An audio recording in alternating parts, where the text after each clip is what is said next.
is believed that becoming a parish is a dream come true for the Ibuhanans, and they consider it a miracle. They believe that it is an answered prayer, and that this is the result of having a strong faith to Mother Mary. Ibuhanans kept living a simple life. Farming was mainly their means of livelihood, while the others would gather sand and gravel. Some would go to the mountains and cut woods and sell them for food. Together with the struggle of surviving for food is practicing their strong religious faith.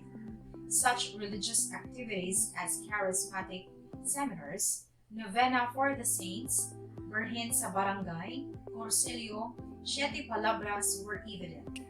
The priests in the Mother Church, Santo Tomas de Villanueva Parish, saw the strong faith and decided to send a missionary priest in the name of Reverend Father Julie Cortez. He arrived to do his mission last September 26, 2007 and left in April 2008. During his stay, he established some programs in order to encourage the parishioners to be acquainted and get involved in the church activities.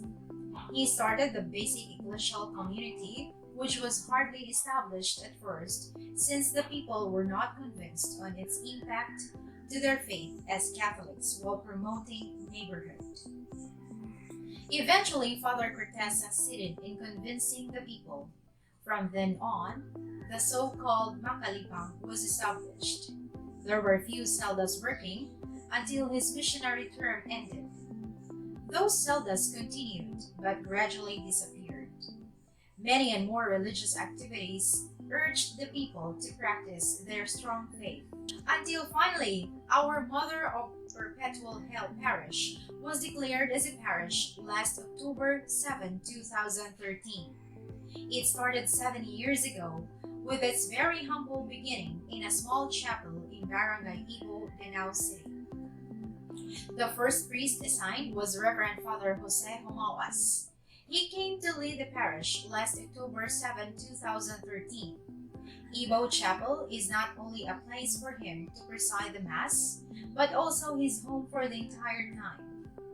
Behind the chapel was a small two-story convent built by the chapel officers years before he arrived. It became his home until he left.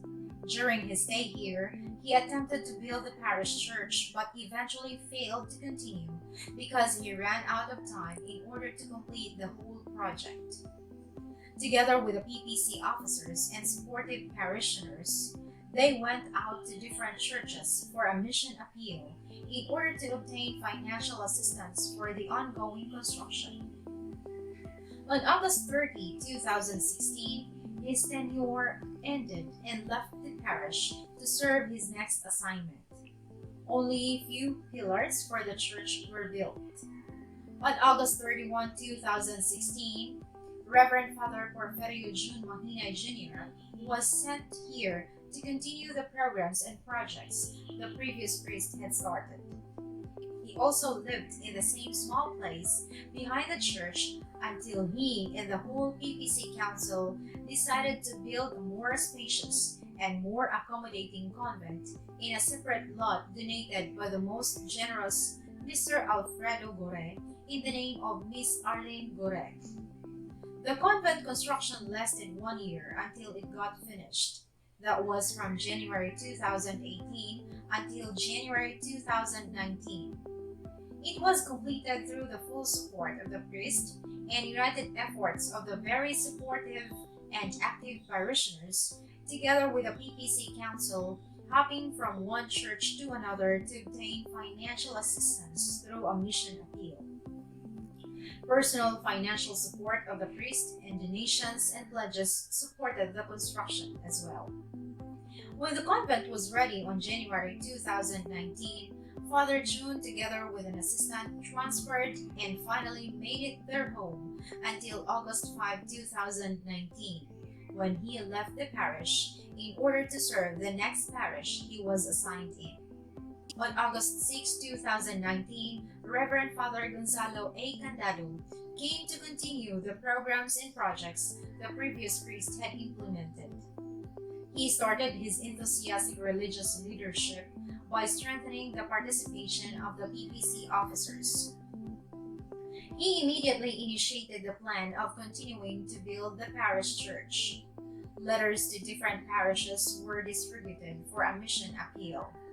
Unfortunately, because of the COVID-19 pandemic, only one mission appeal was made by the PPC officers and parishioners in the mother parish, the Santo Tomas de Villanueva Parish Church. While the construction is still in its progress, Father Salo is unstoppable in organizing and initiating different programs. He is currently empowering and strengthening the BEC, or the Basic Ecclesial Community, with more or less 100 cells in order to make the parishioners more united. To mention a few more programs while the construction is in its peak are that the lay ministers became more organized and more men were called to serve. The youth organization becomes more active. Cofradia de Maria was activated, and the finance committee is also created. Together with those, Kasaulugan sa Pulong is currently conducted in the far-flung member barangays of the parish. At present, the parish church is gradually progressing its construction through the help of the supportive and selfless parishioners. The community is also grateful for not only the parishioners are willing to extend their assistance, but from people all over the world. For this, we believe and claim that the church will be finished in no time because of those benevolent hearts.